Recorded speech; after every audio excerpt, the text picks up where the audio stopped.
Dalam sekejap mata, pasukan kavaleri secara serentak tiba-tiba mengeluarkan busur. Di tengah suara angin yang melengking, anak-anak panah terbang ke angkasa, lalu jatuh dengan miring ke ubun-ubun para prajurit bagai hujan. Orang yang tak terhitung banyaknya menerjang ke depan. Sejak awal mulanya pertempuran ini menunjukkan kekejaman yang mengerikan, membuat punggung orang menjadi dingin. Suara jeritan mengenaskan, suara tangisan pilu dan suara perintah bercampur menjadi satu. Kuda-kuda perang menerjang seakan gila. Batu-batu bergulingan bagai guntur, golak berkilauan bagai salju. Awan hitam menyelimuti bulan yang dingin. Bahkan langit dan bumi pun menutup mata melihat pertempuran yang kejam ini. Setelah bertempur dengan sengit sehari semalam, gerbang kota sebelah timur mendadak terbuka. Pasukan Qiuli yang sudah bertempur mati-matian semalaman menggunakan kesempatan saat pasukan Yanbei menukar formasi tempur untuk memacu kuda mereka dan keluar dari kota dengan cepat. Mereka bergerak menuju ke tepi sungai Tekian. Jalan di tempat itu sempit, tak bisa dilewati oleh sebuah pasukan besar. Pasukan Yanbei mau tak mau meninggalkan kuda mereka dan menerjang ke depan. Akan tetapi, ketika mereka mengejar sampai ke tepi sungai, pasukan Qiuli nampak sedang mendorong rakit-rakit kulit domba. Tanpa disangka-sangka, mereka menyeberangi sungai besar itu di tempat yang paling deras arusnya. "Daren, hati-hati! Yang mulia, hati-hati!" Hampir pada saat yang sama, Yan Kun dan Acu mengangkat busur. Anak panah menembus kekosongan, melesat ke arah lawan. Ting, ting! Dua buah suara serentak terdengar. Kedua anak panah itu sama sekali tak menembak tempat kosong, memancing sorak-sorai para pengawal pribadi yang mengelilingi mereka. Di atas sungai besar, Acu berdiri di atas rakit, memandangi Yan Kun dari kejauhan. Ia tahu bahwa penghadangan ini hanya pura-pura saja. Yan Kun tak akan benar-benar menghalangi dirinya. Yan Kun dan Putri Jing'an adalah sekutu. Mau tak mau Yan Kun harus membantunya menjaga Han Sui. Akan tetapi, begitu Putri Jing'an benar-benar menyerang kota Raja Tang dan membuat keturunan Raja Jing'an menaiki tahta, jalan mundur Yan Kun akan diputus olehnya. Oleh karenanya, pertempuran ini tak dapat dimenangkan oleh Yan Kun. Namun ia juga tak boleh nampak kalah dengan memalukan. Yan Kun masih membutuhkan dirinya untuk memperpanjang perang saudara Biantang ini dan meninggalkan pintu gerbang Tanghu untuknya. Berbaris-baris obor menyeberang di atas permukaan sungai. Kegelapan yang datang sebelum terang bagai setan yang ganas, menancapkan kuku-kukunya yang tajam dan haus darah manusia ke dalam sepasang mata semua orang. Bumi dan langit seluruhnya merah darah. Angin bertiup dengan suara berdesir, mengorbankan lidah api yang memenuhi angkasa. Yan Kun duduk di punggung kuda. Kuda perangnya dengan gelisah mengaruk tanah dengan kakinya. Punggungnya masih tegak lurus, penuh wibawa seorang kaisar. Bagai seorang dewa di tengah dunia yang kelam, sinar matanya tajam dan jauh, menembus permukaan sungai yang luas, berhenti di sosok lawan yang walaupun kurus dan rapuh, masih terus bertahan.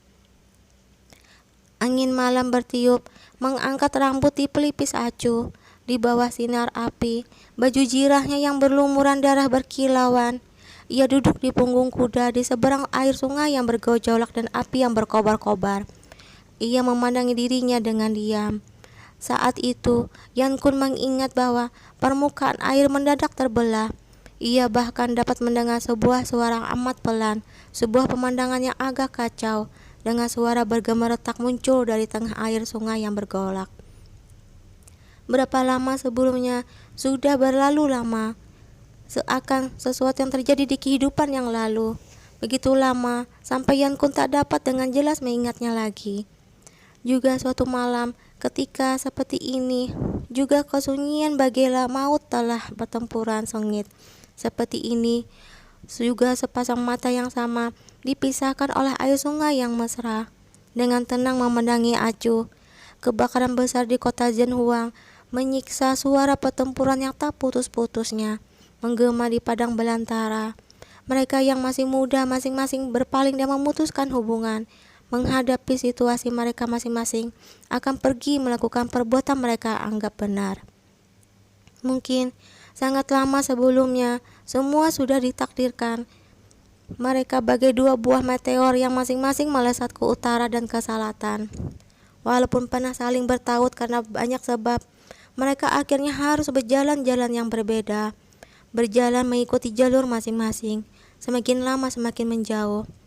Sambil membawa pedang, Acu berdiri di tepi sungai, melihat dengan matanya sendiri bagaimana pasukan terakhir menyeberangi Hansui. Permukaan sungai yang amat luas bagai cakrawala membuat mereka terpisah di sisi timur dan barat. Hidup dan jiwa yang tak terhitung banyaknya masuk ke tengah sungai besar itu. Bumi dan langit menjadi tungku peleburan, segala sesuatu menjadi kayu, api di atas yang berkobar-kobar, yaitu darah segar dan harapan rakyat jelata yang tak terhitung banyaknya, dan keyakinan mereka yang sama sekali berlawanan dengannya. Ia memandang Yan Kun. Untuk sesaat beribu pikiran semua menjadi debu. 100.000 prajurit berbaju jirah mati dalam pandangan matanya. Hanya menyisakan lelaki yang berjubah hitam itu, yang dengan angkuh seorang diri berdiri di antara langit dan bumi. Sinar matanya bagai seekor serigala, seakan begitu banyak tahun sebelumnya. Ia merangkak naik dari punggung Jiuyu dengan berlumuran darah, walaupun di belakangnya tak ada seorang pun. Namun ia memiliki ketegasan yang cukup untuk menghancurkan langit dan bumi. Daren, sekujur tubuh Ping An berantakan. Dengan serongga mata yang memerah, ia berlari mendekat, lalu mengangkat kepalanya dan berkata, "Di pertempuran ini, kita sudah kehilangan lebih dari 6.000 saudara." Acu menunduk. Dilihatnya bahwa di wajah pemuda itu masih ada bercak darah yang belum dibersihkan. Anak yang bertahun-tahun hidup dalam kedamaian itu sudah tumbuh besar. Sedang setelah menjalani ujian berat berlumuran darah ini, matanya sudah tak lugu lagi. Ping An, untuk mencapai tujuan apapun, kita harus membayar harganya. Jenderal pasukan Qiuli itu duduk di punggung kuda. Dengan memandang barisan obor menyala yang bagai seekor naga panjang, setelah amat lama ia baru berkata dengan suara rendah, "Perdamaian yang sesungguhnya selalu hanya didapatkan melalui peperangan." Setelah tak memahaminya dengan sepenuhnya, Ping An mengerunyutkan keningnya sambil bergumam. Ia berkata, "Perdamaian yang sesungguhnya? Benar, aku tak bisa melihatnya. Mungkin kau pun tak bisa melihatnya. Namun akhirnya akan ada orang yang dapat melihatnya." Acu mengangkat kepalanya, lalu memandang ke arah Hansui. Kebakaran sudah sedikit demi sedikit padam. Di permukaan air, asap hitam bergulung-gulung. Di cakrawala sebelah timur di kejauhan, dengan samar-samar nampak seberkas sinar berwarna emas. Orang itu mengenakan baju jirah sehitam tinta. Mantel di belakang tubuhnya berkibar-kibar, ditiup angin, walaupun wajahnya tak nampak dengan jelas. Akan tetapi, Acu dapat dengan jelas membayangkan raut wajah dan ekspresinya. Seperti di sebuah siang begitu banyak tahun yang lalu. Yan Kun duduk di atas kuda dan melepaskan anak panah ke arah orang itu. Dengan demikian, Yan Kun menyelamatkan jiwanya dan dirinya pun menemaninya selama 10 tahun. Ia menjulurkan tangannya dan menggenggam lengan kanannya sendiri. Di sana, ada sebuah pelindung bahu yang terbuat dari besi hitam. Anak panah busur silam pun tak bisa menembusnya. Itu adalah yang diberikan oleh Josong padanya. Ada sepasang, dirinya mengisahkan mereka dan memberikan salah satu padanya. Dengan penuh tekad ia berpaling, tak masuk ke tengah pasukan yang bergulung-gulung. Ia mengangkat cambuk dan memacu kudanya, dan tak lagi memandang jalan yang telah dijalaninya. Di sebelah barat Hansui, Yan Kun membalikan kepala kudanya. Jenderal pemimpin pasukan berlari ke depan dan bertanya, "Yang mulia, kita tak mengejarnya." Yan Kun tak mengucapkan sepatah kata pun.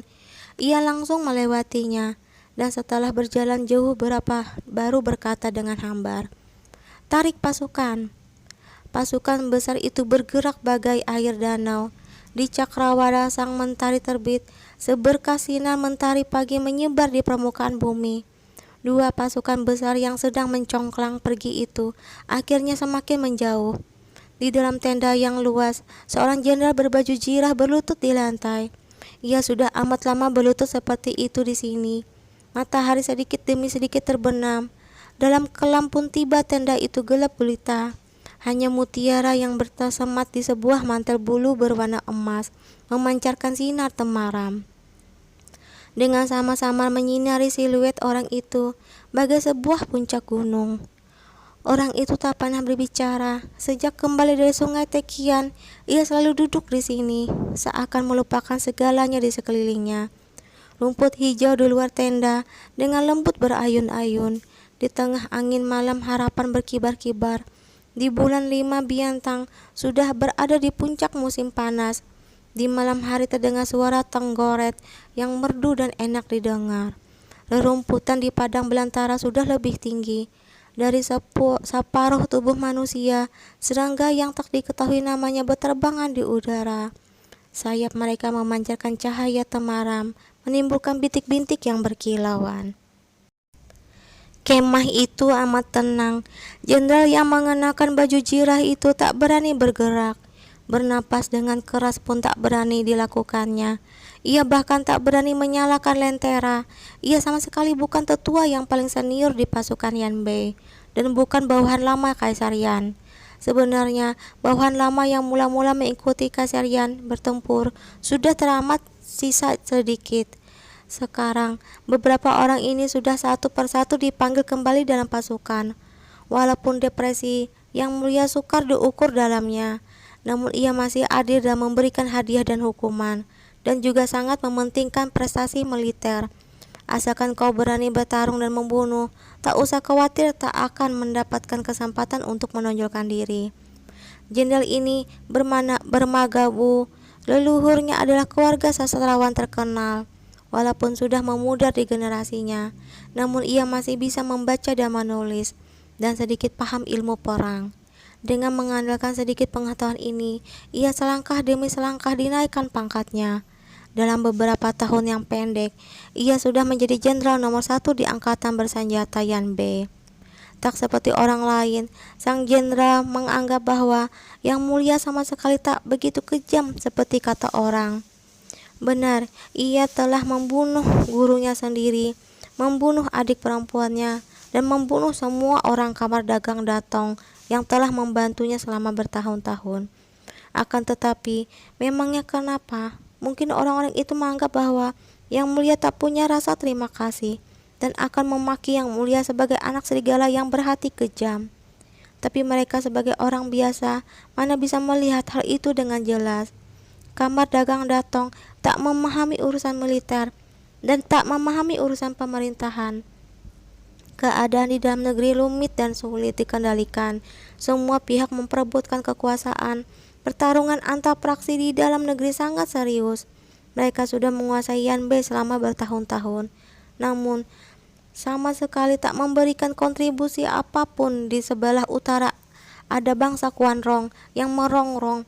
Di sebelah timur ada Dakia yang memegang kendali. Mereka tak berdaya melindungi rakyat Yan Bei, tetapi hanya ingin mengancam istana saja. Terhadap orang-orang seperti ini, seandainya Yang Mulia tak menakut-nakuti dan menekan mereka dengan siasat yang sangat kilat, akan dapat timbul sebuah praksi yang mendukung pemerintahan Datong yang kacau balau. Bagi orang-orang melakukan pekerjaan besar, apa artinya membunuh beberapa orang? Sejak zaman dahulu, dalam perebutan kekuasaan, kapan pernah ada suatu ketika tanpa darah yang mengalir bagai sungai? Perbedaan antara seorang kaisar yang berhasil dan seorang biasa justru terletak pada perbedaan cara memandang suatu masalah, pertimbangkan situasi secara keseluruhan, atau mementingkan hubungan pribadi. Oleh karenanya, terhadap bekas jenderal pasukan Qiuli itu, Jenderal Mu sama sekali tak mempunyai suatu kesan yang baik. Menurut cara pemikirnya, seorang wanita amat sulit mewujudkan suatu pekerjaan besar. Muen, sebuah suara yang sangat mendadak terdengar. Bagian dalam kemah itu luas. Akhirnya suara itu agak bergema. Begitu mendengarnya, Muen segera bangkit. Ia mendengar orang di hadapannya bersangkata, kirim surat pada Chen Yuan. Suruh dia membagi pasukan di penyeberangan Song Yuan. Jaga dengan ketat, karena pasukan Qiuli begitu ingin memasukinya. Jangan biarkan mereka masuk. Pasukan Raja Jing'an masih menunggu di dalam. Baik. Selain itu beritahu mereka agar tak menyerang Zhao ke-14. Serang Zhao Ce dengan kekuatan penuh. Mereka harus menghancurkan persediaan bahan makanan Zhao Ce, tak peduli berapa ongkos yang harus dibayar. Baik. Jenderal Mu cepat-cepat menjawab. Hamba akan segera mengirim orang ke gerbang Beiji untuk mengantar surat. Yan Kun menggeleng-geleng. Di tengah kegelapan raut wajahnya tak terlihat. Tak usah, pagi-pagi besok masih bisa. Tak usah buru-buru. Muen agak tertegun. Situasi peperangan bagai api, bagaimana tak usah buru-buru. Namun, karena Yan Kun sudah berkata demikian, dirinya tak berani membantah. Ia hanya dengan tenang berlutut di sana, tak berani berbicara. Ayo temani aku minum. Yan Kun sedikit membungkuk, lalu menunduk dan menuangkan arak. Di bawah cahaya mutiara yang temaram, ia nampak agak dekaden dan kesusahan. Mu kegirangan mendapatkan kehormatan ini. Ia cepat-cepat bangkit dan berjalan ke depan dengan langkah-langkah kecil, lalu menerima cawan arak, namun masih tak berani duduk. Dengan enteng, Yan Kun menunjuk sebuah tempat duduk di sampingnya. Ia berkata, duduklah, jangan berdiri saja. Dengan amat hati-hati, Mu duduk, menandaskan cawan dalam satu tegukan, lalu berkata, banyak terima kasih atas anugerah arak yang mulia. Yan Kun kembali mendongak dan minum. Mu cepat-cepat menuangkan arak baginya. Ia mendengarnya tertawa hambar dan berkata, sudah begitu lama tak ada orang menemaniku minum arak. Sebelumnya situasi kritis, tak bisa minum arak. Sekarang situasi sudah baik, namun orang yang dapat menemaniku minum arak sudah tak ada lagi. Tanganmu gemetar pelan. Ia adalah orang yang cerdas. Sejak kemarin malam ketika Yan Kun memerintah untuk berhenti mengejar pasukan Qiuli, ia langsung merasa bahwa ada sesuatu yang tak beres. Sekarang mendengar perkataan Yan Kun, ia semakin merasa bahwa dirinya telah mendengar perkataan yang seharusnya tak didengar olehnya. Kemarilah. Dengan amat enteng, Yan Kun berkata. Tanpa disangka-sangka, ia mengambil cawan araknya dan dengan pelan mengaduknya dengan cawan arak dalam genggamanmu. Arak bagus berwarna merah itu merembes dari segala jarinya. Namun, ia tak memperdulikannya. Kapasitas cawan arak sebesar kepala tinju itu amat besar, namun ia selalu menenggaknya sampai tandas. Tak lama kemudian, sepucuk arak sudah habis diminum lebih dari separuhnya. Malam ini Yan Kun amat banyak bicara. Sepertinya ia lebih banyak berbicara dibandingkan dengan sebulan belakangan ini. Ia bertanya tentang makanan di pasukanmu, bertanya ada berapa orang di keluarganya. Apakah ayah ibunya masih sehat? Tubuhnya sehat atau tidak? Apakah ia pernah bersekolah? Sudah menikah berapa istri? Bahkan sampai bertanya sambil tertawa, apakah pelacur di barakmu pelacur tentara cantik atau tidak? Pikiranmu terguncang hebat. Sebenarnya ia tak punya kesempatan untuk menemui Yan Kun. Semua yang hanya diketahui berdasarkan kata orang saja. Sekarang melihatnya begitu ramah dan mudah didekati, ia semakin merasa bahwa pilihannya dahulu tak salah. Sedangkan wanita yang berani mengkhianati yang mulia dan berlindung di biantang itu, terlebih lagi tak tahu mana yang baik dan yang buruk. Mereka mengobrol seperti itu sampai larut malam. Genderang pertanda waktu berdentam 3 waktu. Yan Kun sepertinya masih agak mabuk. Ia bersandar di dipan, dengan kemalas-malasan mengobrol dengan ringan. Sedikit demi sedikit ia pun terdiam. Mu mengira ia telah tertidur. Ia mengambil sehelai selimut brokat di sisinya dan menyelimutinya. Lalu dengan hati-hati melangkah keluar dari tenda besar itu. Tenda besar itu pun menjadi sunyi. Di tengah kesunyian dapat terdengar para prajurit melantungkan lagu-lagu Yan Be di kejauhan. Dengan merdu menggema di sepanjang tengah malam. Mengandung perasaan putus asa, terus berputar-putar. Lelaki di tengah kegelapan itu membuka matanya. Sepasang biji mata yang hitam kelam itu jernih bagai air, sama sekali tak terlihat mabuk sedikit pun. Hanya dirinya yang tersisa. Di sekelilingnya, semua sedingin es. Tak ada seorang pun. Di luar angin bertiup dengan suara berdesir. Jelas-jelas hangat. Namun begitu bertiup di dalam kemah, entah kenapa rasa dingin menembus ke dalamnya. Ia seorang diri berbaring di dipan yang lebar itu. Selimut brokat, mantel bulu mewah, bantal giok dan tirai mutiara. Asap dupa di pedupaan membumbung dan berpusar-pusar.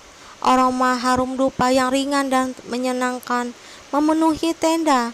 Kalau dihirup, berkhianat menenangkan orang. Akan tetapi, di depan yang mewah ini dan di malam musim semi yang hangat dan indah ini, akhirnya ada dirinya seorang, persis seperti suatu malam di begitu banyak tahun yang silam itu. Acu dibawa pergi orang menumpang sebuah kapal besar pergi ke selatan, sedangkan dirinya berdiri di menara gerbang Biliu, memandang secari kain sutra putih itu dari kejauhan. Salju menumpuk di padang belantara yang ditumbuhi rumput liar, gunung dan sungai bagai besi. Akhirnya Acu melepaskan diri dari genggamannya, pergi meninggalkan dirinya. Sebenarnya di saat dirinya masih amat kecil, ia telah meramalkan keadaan yang akan terjadi setelah hari kelaparan itu. Acu selalu bersikap adil dan baik hati, tak peduli apakah ia berada dalam keadaan berbahaya atau kesukaran apapun. Bahkan kalau sekujur tubuhnya terluka, ia tak pernah mencampakkan harapannya terhadap masa depan. Mula-mula dirinya masih tak henti-hentinya menyemangatinya. Namun sedikit demi sedikit justru dirinya lah yang menyemangati dirinya untuk sendirinya sendiri. Ia melukiskan masa depan mereka. Ia memberitahu idealisme dan cita-citanya pada dirinya, serta harapan dan pandangan politiknya terhadap dirinya. Tak peduli menghadapi bahaya apapun, ia selalu dapat dengan tegar mencari cara untuk memecahkannya, mengajari dirinya ilmu pedang dan memanah, serta mengajarinya ilmu perang dan strategi politik. Wu Daoya disebut sebagai gurunya, namun yang dipelajari dirinya dari Acu lebih banyak dibandingkan dirinya. Dialah adalah guru yang baik dan kawan yang telah banyak membantu dirinya, anggota keluarga yang dapat diandalkan olehnya, dan satu-satunya wanita yang pernah dicintainya seumur hidupnya. Akan tetapi, keadaan seperti ini membuatnya semakin tak tenang, semakin cemas dan takut. Entah sejak kapan, ia tiba-tiba merasa bahwa mungkin akhirnya pada suatu hari mereka akan berpisah. Berakhirnya akan ada suatu hari di mana ia akan meninggalkan dirinya. Sejak kapan? Mungkin sejak ia bersimpati pada para budak. Mungkin ketika hubungan dengan Zhou Song dari hari ke hari menjadi semakin akrab. Mungkin ketika ia menjelaskan pada dirinya tentang kemakmuran dan stabilitas masyarakat di masa depan. Mungkin sedikit demi pagi, dirinya sudah tak ingat dengan jelas. Dirinya hanya dengan samar-samar tahu.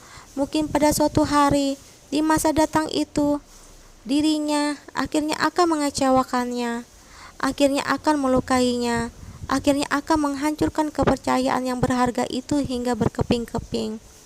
Oleh karenanya, dirinya berusaha dengan segala cara untuk mengesampingkannya, hendak membuatnya memisahkan diri dari urusan politik dan militer. Tak ingin ia melihat darah yang melumuri tangannya, tak ingin ia melihat kekejaman dan keganasan tindakannya demi mencapai tujuan dengan segala cara.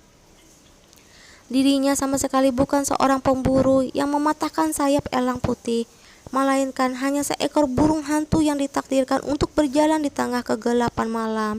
Setelah berjalan melewati malam panjang yang tiada akhirnya, ketika langit dan bumi kelihatan terpisah di antara hitam dan putih, dirinya justru mulai ketakutan. Di tengah kegelapan terdengar sebuah suara tawa yang berat. Sinar matanya nampak agak mabuk. Ia mendadak teringat saat itu masih kecil, seorang remaja yang merasa tak aman terus-menerus bertanya, "Apakah kau akan selamanya bersamaku?" Senyum gadis itu cemerlang. Ia mengangkat kepalanya dan bertanya pada dirinya, Apa kau akan menekanku? Apa kau akan menekanku? Apa kau akan menekanku? Apa kau akan melakukannya? Ia memejamkan matanya. Suara yang merdu itu mendadak terdengar. Yan Kun membuka ikatan di lengan kanannya.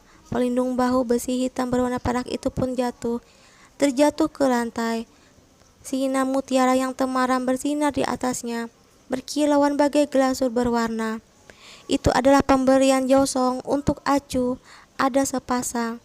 Acu memisahkan mereka, lalu memberikan sebuah pada dirinya. Sudah belasan tahun yang lalu.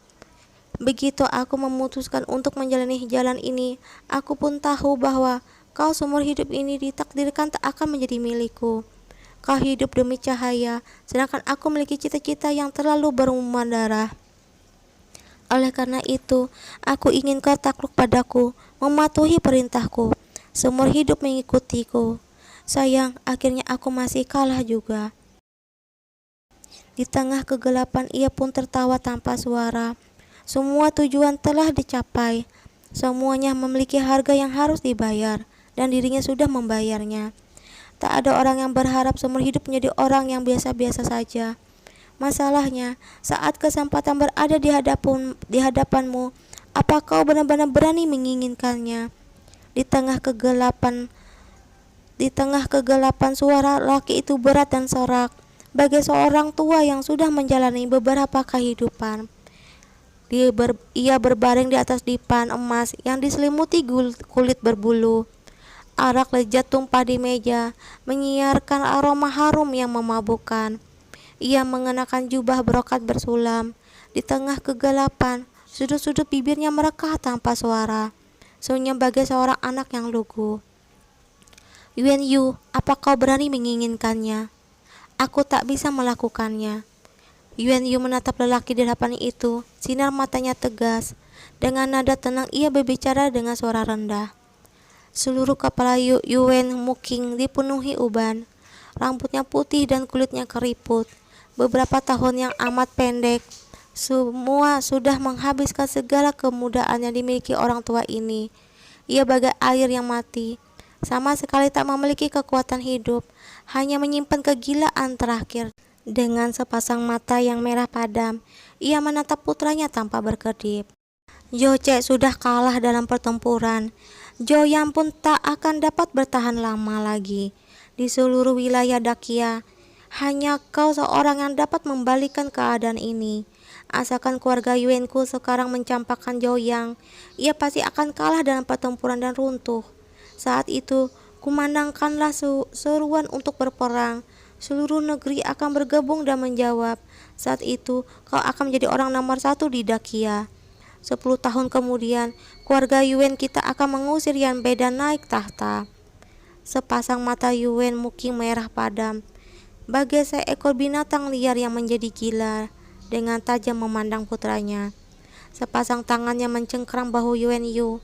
Ia berseru dengan nyaring, "Yu Er, masa depan dan prospek Dakia serta masa depan keluarga Yuanku sepenuhnya berada dalam genggamanku." Yuan Yu memandangi ayahnya dengan tenang. Untuk beberapa waktu yang amat lama, ia tak berbicara. Ayah sudah tua, sudah bukan kepala keluarga untuk berpandangan luas seperti dahulu. Ia menjadi angkuh, menjadi bodoh, dan menjadi gila. Seumur hidup ini, ia sepertinya belum pernah sedekat ini dengan ayahnya.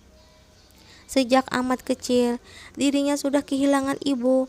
Di hari-hari masa kecilnya, ia berjalan seorang diri di rumah keluarga Yuan yang begitu besar, yang ketenangannya bagai bayangan pohon, sampai ia sedikit demi sedikit tumbuh besar, sedikit demi sedikit menonjolkan diri di antara saudara-saudara seumurannya.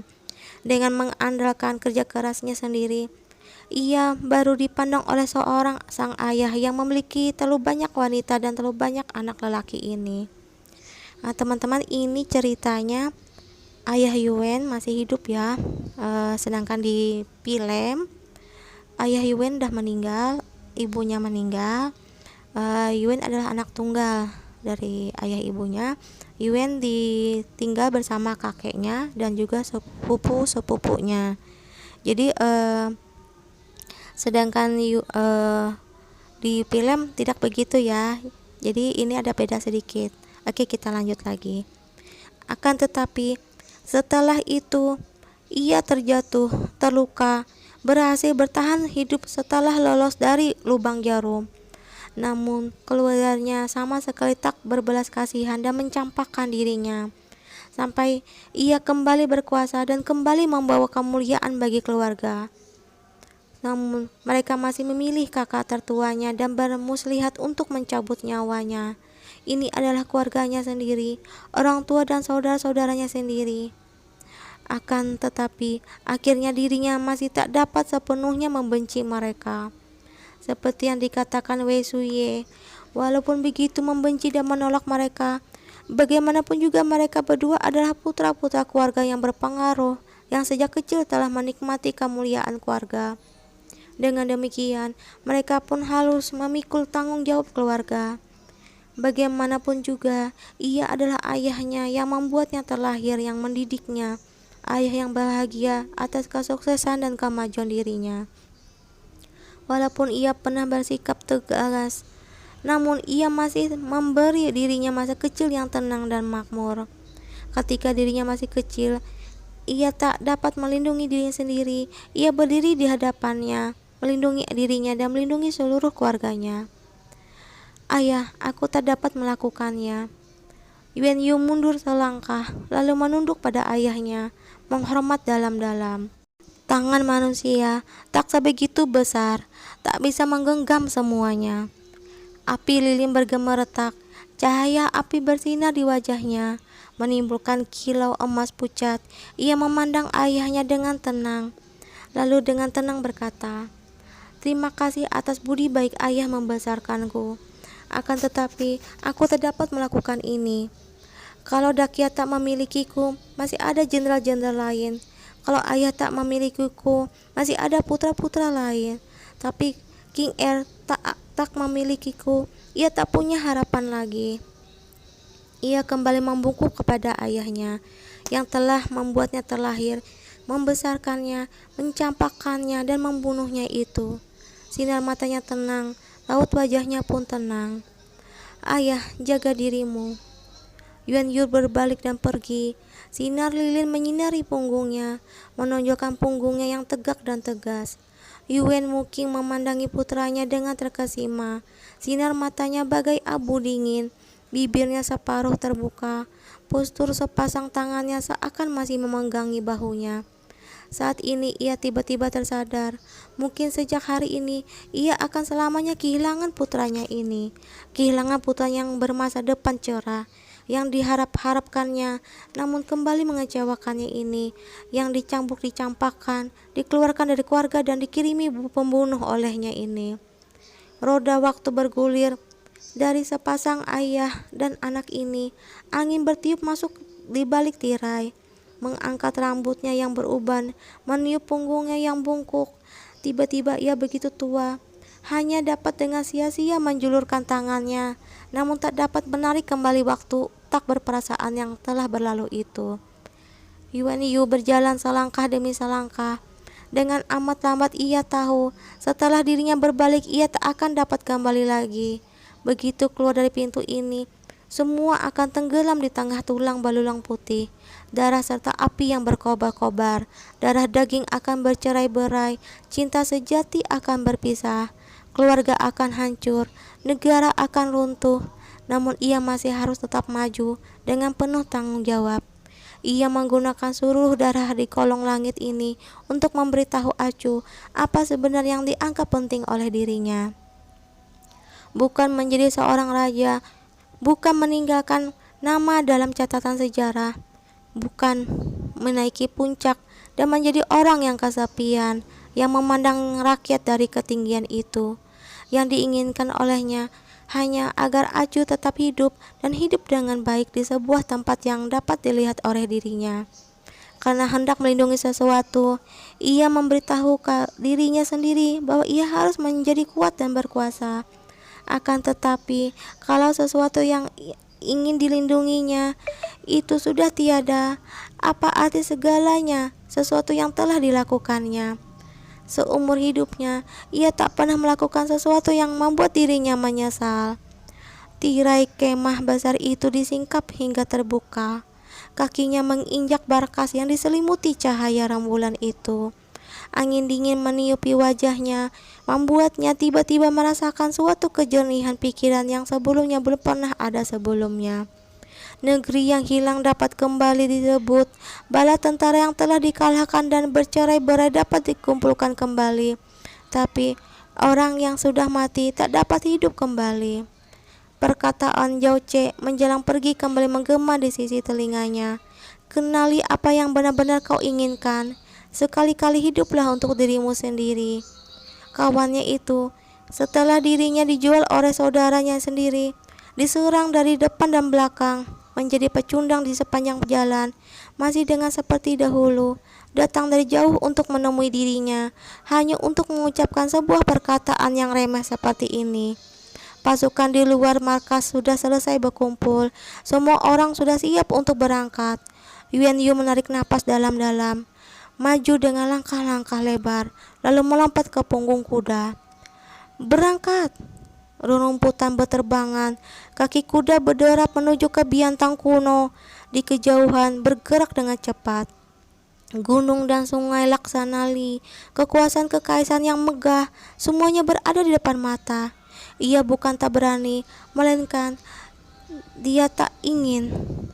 Teman-teman, hari ini sini dulu ya. Besok Acil lanjutkan lagi. Mungkin besok Acil pagi-pagi sudah upload ya teman-teman. Maaf kemarin Acil tidak upload karena Acil berlebaran dan Acil seharian sibuk sekali. Oke teman-teman, assalamualaikum warahmatullahi wabarakatuh.